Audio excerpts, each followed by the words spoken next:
those days where we're a little down and blue, let's talk a little bit about how we can beat those blues. Unfortunately, there's a recipe for the blues. Sometimes we don't really know what's going on and we just kind of feel down and out and we're not really sure what's happening. But even the most positive people can experience those blues. Often in the wintertime, there's shorter days and less sunlight. That can contribute to feeling down and blue. Those weather changes, I mean, we've all seen a dark, gloomy day, and that kind of like makes you feel dark and gloomy. I always want to grab my blanket and sit on the couch. But there's always times that we can make sure that we get a little bit of extra things in our life, like vitamin D. If it is sunny, we try to make sure that we get some time outdoors instead of spending too much time indoors because that can make you a little bit blue. Having less social interaction with our family and friends, that often can make you feel down and out. And craving those unhealthy foods, those can make and lead to some of the blues as well. Making sure you're moving and not being as sedentary is a one way to help fight the blues. So, laughter. Laughter is the best medicine. We always want to perk up our pout.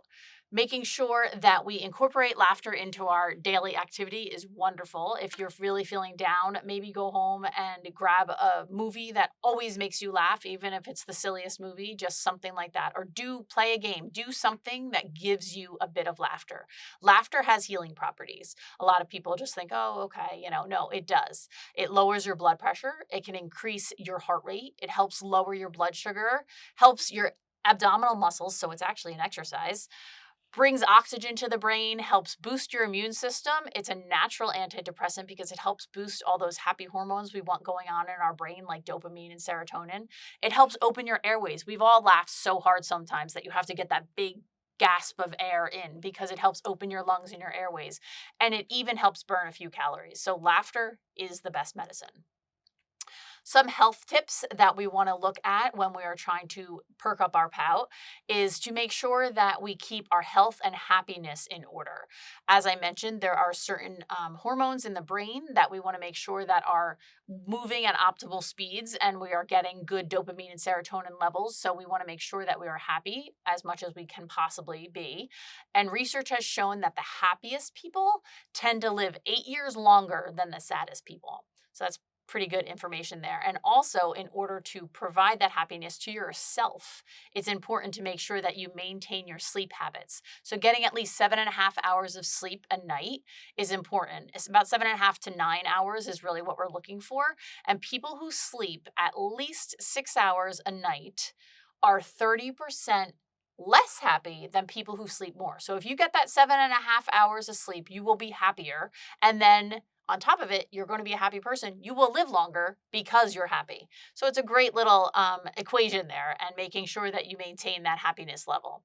Getting your fruits and vegetables. If you don't think you're getting enough, maybe keeping a food journal and seeing what you might eat on a 24-hour period. And then if you need to incorporate certain things into your diet, you make sure that you can do that as well, because your health is really affected by the foods that you eat as well.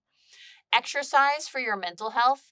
We want to make sure that we're getting different physical activity into our active lives as well, because those endorphins help relieve some stress. Those are stress relieving hormones that sort of surge throughout our bodies when we are doing physical activity, that it's important to make sure that we're getting that to help keep our brain and mental health in optimal space as well.